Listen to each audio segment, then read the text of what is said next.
नमस्कार दोस्तों, स्वागत है आप सभी का आपके अपने चैनल पर। कैसे हो आप सभी? उम्मीद करते हैं आप सभी बहुत ही ज़्यादा अच्छे होंगे।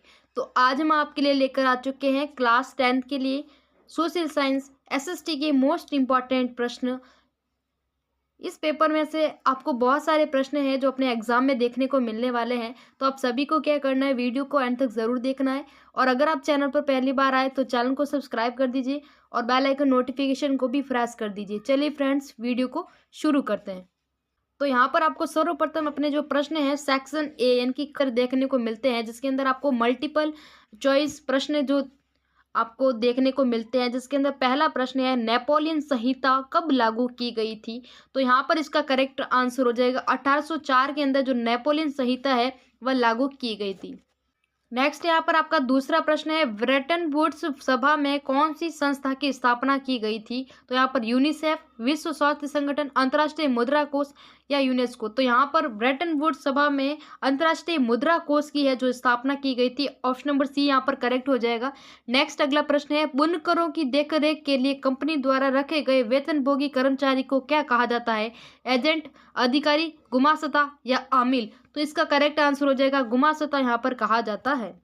नेक्स्ट अगला प्रश्न है, किसके छपे हुए लेखों से यूरोप में प्रोस्टेट सुधार आंदोलन शुरू हुआ था? मार्टिन लूथर, ज्युंगली, इरेस्मस या कैल्विन? तो यहाँ पर इसका करेक्ट आंसर हो जाएगा मार्टिन लूथर के छुपे हुए जो प्रोस्टेट सुधार आंदोलन में शुरू हुआ था। नेक्स्ट अगला प्रश्न है, 1890 के दशक में अफ्रीका में जानवरों में कौन सी जानलेवा बीमारी जो फैली थी? Cattle pox, black fever, rinderpest या बुखार? तो यहाँ पर इसका करेक्ट आंसर हो जाएगा रिंडरपेस्ट बीमारी है जो 1890 के दशक में अमेरिका में जानलेवा बीमारी जानवरों में फैली थी। नेक्स्ट अगला प्रश्न है, सभी उत्तरी पूर्वी राज्यों और गुजरात के कुछ हिस्सों में जंगलों का प्रतिशत बहुत ज्यादा है। आरक्षित वनों का, अवर्गीकृत वन, संरक्षित वन या इनमें से कोई नहीं? तो यहाँ पर इसका करेक्ट आंसर हो जाएगा ऑप्शन नंबर बी, यानी कि जो गुजरात और उत्तरी पूर्वी जो राज्य हैं उनके अंदर सर्वाधिक प्रतिशत है वो अवर्गीकृत यानी कि अनक्लास्ड फॉरेस्ट को देखने को मिलता है। नेक्स्ट अगला 7वां प्रश्न है, इनमें से कौन सा उद्योग खेती के बाद सबसे ज्यादा रोजगार देता है? कपड़ा उद्योग, चीनी उद्योग, जूट उद्योग या इनमें से कोई नहीं? तो यहाँ पर इसका करेक्ट आंसर हो जाएगा जो कपड़ा उद्योग है वो खेती के बाद सबसे ज्यादा रोजगार देने वाला उद्योग है। अगला प्रश्न है, रियो डी जेनेरिया पृथ्वी सम्मेलन है वो कब हुआ था? तो यहाँ पर इसका करेक्ट आंसर हो जाएगा जून 1992 के अंदर जो रियो डी जेनेरिया में पृथ्वी सम्मेलन हुआ था। अगला 9वां प्रश्न है, कोलकाता बंदरगाह पर बढ़ते दबाव को कम करने के लिए किस बंदरगाह को विकसित किया गया था? हल्दिया बंदरगाह, कांडला बंदरगाह, जवाहरलाल नेहरू बंदरगाह या कोची बंदरगाह? तो यहाँ पर इसका जो हल्दिया बंदरगाह है जिसको कोलकाता बंदरगाह पर बढ़ते दबाव कम करने के लिए विकसित किया गया था। नेक्स्ट आपका अगला 10वां प्रश्न है, इनमें से किस लोकतांत्रिक देश में संघवाद की जो प्रणाली है वो नहीं है? तो यहाँ पर स्विट्जरलैंड, यूएसए, इंग्लैंड या भारत? तो इसका करेक्ट आंसर हो जाएगा ऑप्शन नंबर सी, यहाँ पर इंग्लैंड के अंदर है जो लोकतांत्रिक देश में संघवाद की प्रणाली नहीं है। नेक्स्ट आपका 11वां प्रश्न है, श्रीलंका में तमिलों की कुल आबादी का प्रतिशत यहाँ पर कितना है? तो यहाँ पर 18% हो जाएगा कुल तमिलों की आबादी का प्रतिशत। नेक्स्ट अगला 12वां प्रश्न है, वह देश जिसमें जाति के आधार पर सामाजिक विभाजन पाया जाता है? इंग्लैंड, भारत, फ्रांस या रूस? तो जाति के आधार पर सामाजिक विभाजन यहाँ पर हो जाएगा भारत, इसका करेक्ट हो जाएगा। नेक्स्ट 13वां प्रश्न है, साल 2019 में देश में कितनी पार्टियों को राष्ट्रीय स्तर पर मान्यता मिली थी? तो यहाँ पर 7 पार्टियों को 2019 में राष्ट्रीय स्तर पर मान्यता मिली थी। नेक्स्ट अगला प्रश्न है, निम्नलिखित में से समानता का कौन सा रूप लोकतांत्रिक व्यवस्था में नहीं पाया जाता? राजनीतिक समानता, आर्थिक समानता, सांस्कृतिक समानता या कानूनी समानता? तो यहाँ पर जो आर्थिक समानता है वो लोकतांत्रिक व्यवस्था में नहीं पाई जाती। अगला प्रश्न है, मानव विकास सूचकांक जारी करने वाली संस्थान कौन सी है? यूएनडीपी, विश्व बैंक, रिजर्व बैंक या नीति आयोग? तो यहाँ पर जो ह्यूमन डेवलपमेंट रिपोर्ट है वो कौन सी संस्था जारी करती है? तो यहाँ पर जो यूएनडीपी है ये इसका करेक्ट आंसर हो जाएगा। अगला प्रश्न है, ग्रामीण इलाकों में ऋण की जरूरत का मुख्य कारण क्या है? तो यहाँ पर फसल उगाने के लिए, परिवार की आय के लिए, आवास बनाने के लिए या विदेशी यात्रा के लिए? तो यहाँ पर इसका करेक्ट आंसर हो जाएगा फसल उगाने के लिए। नेक्स्ट अगला प्रश्न है, इनमें से कौन अंतर्राष्ट्रीय व्यापार से जुड़े नियम बनाता है? WTO, यूएनओ, आरबीआई या यूनेस्को? तो यहाँ पर इसका करेक्ट आंसर हो जाएगा जो WTO यानी कि वर्ल्ड ट्रेड ऑर्गेनाइजेशन है जो अंतर्राष्ट्रीय व्यापार के नियम बनाता है। अगला 18वां प्रश्न है, वस्तुओं को गुणवत्ता चिन्ह प्रदान करता है भारतीय मानक ब्यूरो, सरकार, उपभोक्ता इंटरनेशनल या भारतीय खाद्य संस्था। तो यहाँ पर करेक्ट आंसर हो जाएगा भारतीय मानक ब्यूरो है, वो वस्तुओं को क्या करती है, गुणवत्ता चिन्ह प्रदान कर। नेक्स्ट यहाँ पर दूसरा प्रश्न है, फिल इन द ब्लैंक्स, रिक्त स्थान की पूर्ति करना है, जिसके जैसे कि प्रश्न है, बिस्मार्क ने रिक्त स्थान के एकीकरण में एक प्रमुख भूमिका निभाई है। तो यहाँ पर इसका करेक्ट आंसर हो जाएगा जर्मनी के एकीकरण में महत्वपूर्ण भूमिका निभाई है। और अगला दूसरा प्रश्न है, रिक्तस्थान भी एक प्रकार की वाणिज्यिक कृषि है। तो यहाँ पर रोपण कृषि इसका करेक्ट आंसर हो जाएगा। कौन सी कृषि, रोपण कृषि यहाँ पर करेक्ट हो जाएगा। नेक्स्ट तीसरा है, भारत में स्वर्णिम चतुर्भुज महाराजमार्ग द्वारा लागू किया जा रहा है। तो यहाँ पर भारत सरकार द्वारा लागू किया जा रहा है। नेक्स्ट आपका अगला प्रश्न है, रिक्तस्थान सरकारें अक्सर अंदरूनी सामाजिक मतभेदों को नजरअंदाज कर देती है तो या उन्हें दबा देती है। तो यहाँ पर हो जाएगा तानाशाही सरकार, इसका करेक्ट आंसर हो जाएगा। अगला 5वां प्रश्न है, अंतिम वस्तुओं की कीमत में पहले से ही रिक्तस्थान वस्तुओं की कीमत शामिल होती है। तो यहाँ पर हो जाएगा मध्यवर्ती। नेक्स्ट अगला प्रश्न है, दुनिया के लगभग रिक्तस्थान देश विश्व व्यापार संगठन के सदस्य हैं। तो यहाँ पर 164 जो देश हैं वो WTA के क्या है, सदस्य हो जाएंगे। नेक्स्ट आपका यहाँ पर तीसरा प्रश्न अति लघुरात्मक प्रश्न है जो शुरू होते हैं, जिसके अंदर पहला प्रश्न है, महाराष्ट्र के 2 महिलाओं के नाम बताइए जिन्होंने में ऊंची जाति की महिलाओं की दयनीय जीवन के बारे में लिखा है। तो यहाँ पर हो जाएगा ताराबाई शिंदे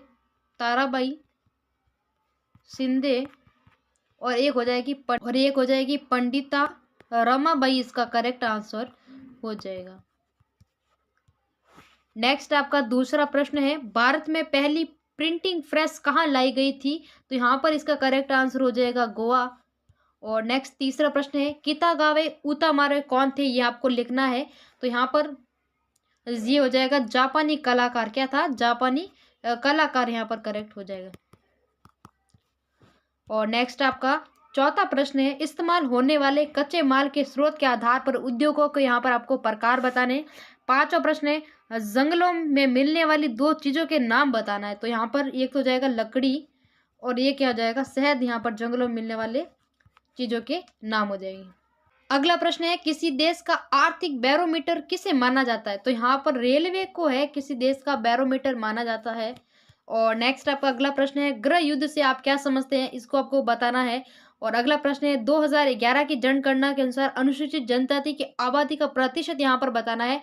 तो 8.6% हो जाएगा जो अनुसूचित जनजाति का प्रतिशत। अगला प्रश्न है, पारदर्शिता क्या है, ट्रांसपेरेंसी के बारे में आपको बताना है। और मांग जमा से क्या अभिप्राय लिखना है, निवेश से क्या अभिप्राय है, ये आपको बताना है। और एक प्रश्न है, अगर आपको बिजली का सामान खरीदना है तो आप उस सामान पर गुणवत्ता के लिए कौन सा लोगो या निशान देखेंगे। नेक्स्ट आपका यहाँ पर सेक्शन बी शुरू होता है, जिसके अंदर लघुरात्मक प्रश्न आपको देखने को मिलते हैं। जिसके अंदर चौथा प्रश्न है, वियना की संधि के कोई 2 विशेषता आपको बतानी है। 5वां प्रश्न है, विनिमय दर के बारे में आप क्या जानते हैं। और छठा प्रश्न है, शुद्ध बोया गया क्षेत्र और सकल बोया गया क्षेत्र में क्या अंतर है, ये आपको बताना है। 7वां प्रश्न है, रबर की खेती के लिए जरूरी भौगोलिक स्थिति आपको यहाँ पर बतानी है। और 8वां प्रश्न है, पारिवारिक कानून से आप क्या अभिप्राय है। 9वां प्रश्न है, संघ सरकार से आप क्या समझते हैं। 10वां है, मानव विकास सूचकांक का यहाँ पर आपको महत्व बताना है। 11वां प्रश्न है, छिपी हुई बेरोजगारी से आप क्या समझते हैं। 12वां है, क्या अर्थव्यवस्था के तीनों क्षेत्र एक दूसरे पर निर्भर है, कैसे। और 13वां है, भारतीय अर्थव्यवस्था पर वैश्वीकरण के 2 ऋणात्मक प्रभाव यहाँ पर आपको। नेक्स्ट यहाँ पर सेक्शन सी शुरू होता है, जिसके अंदर दीर्घ उत्तरीय प्रश्न है। जिसके 14वां प्रश्न है, बुनकरों और गुमास्तों के बीच झगड़े का क्या अवसर हुआ, ये आपको बताना है। अथवा में आप दूसरा भी कर सकते हो, ईस्ट इंडिया कंपनी ने भारतीय सूती उद्योगों को कैसे बर्बाद किया, ये आपको बताना है। 15वां प्रश्न है, बांध क्या है, इन्हें बहुउद्देशीय परियोजना क्यों कहा जाता है। अथवा में आप कर सकते हो, छत वर्षा जल संचयन की विधि कौन सी है, वो बतानी है।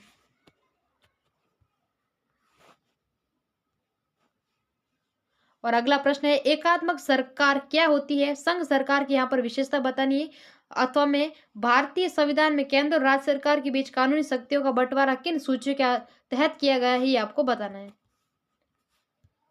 17वां प्रश्न है, सोनपुर में छोटे किसान, मध्यम किसान और भूमिहीन खेतर मजदूर के लिए ऋण की क्या शर्तें हैं, तुलना करें। अथवा में औपचारिक और अनौपचारिक ऋण स्रोतों में अंतर बताइए। नेक्स्ट आपका यहाँ पर सेक्शन डी शुरू होता है, जिसके अंदर निबंधात्मक प्रश्न है, 4 नंबर के लिखने हैं। जैसे 18 प्रश्न है, सविनय अवज्ञा आंदोलन के चरणों पर चर्चा करें, उनकी उपलब्धियां और कमियां बताइए। अथवा में भारत छोड़ो आंदोलन के बारे में संक्षेप में बताइए। नेक्स्ट अगला प्रश्न है 19वां, राजनीतिक दल का क्या मतलब है, लोकतंत्र में राजनीतिक दल क्यों जरूरी है, भारत में राजनीतिक दलों के सुधार की विधियां लिखिए। अथवा राजनीतिक पार्टियों के सामने आने वाली 4 बड़ी चुनौतियों के बारे में बताइए। नेक्स्ट अगला 20वां प्रश्न है, भारत के मानचित्र में निम्नलिखित खनिज केंद्र ए बी और बिजली संयंत्र सी डी को चिन्हित करिए, जिसके अंदर ब्यावर, अमरकंटक, तारापुर और नरोरा को दर्शाना है। अथवा में आप भारत के मानचित्र में बंदरगाह ए बी और हवाई अड्डे सी डी को दर्शा सकते हैं, जिसके अंदर महात्मा गांव, पारादीप, छत्रपति शिवाजी, मीन मब कबम यहाँ पर दर्शा सकते हैं। तो फ्रेंड्स, ये थे क्लास 10th के लिए एसएसटी के मोस्ट इंपॉर्टेंट प्रश्न। कैसा लगा वीडियो कमेंट में ज़रूर बताइएगा, और अगर आपने अभी तक चैनल को सब्सक्राइब नहीं किया तो चैनल को सब्सक्राइब कर दीजिए और बेल आइकन नोटिफिकेशन को भी प्रेस कर दीजिए। चलिए फ्रेंड्स, मिलते हैं नेक्स्ट वीडियो में।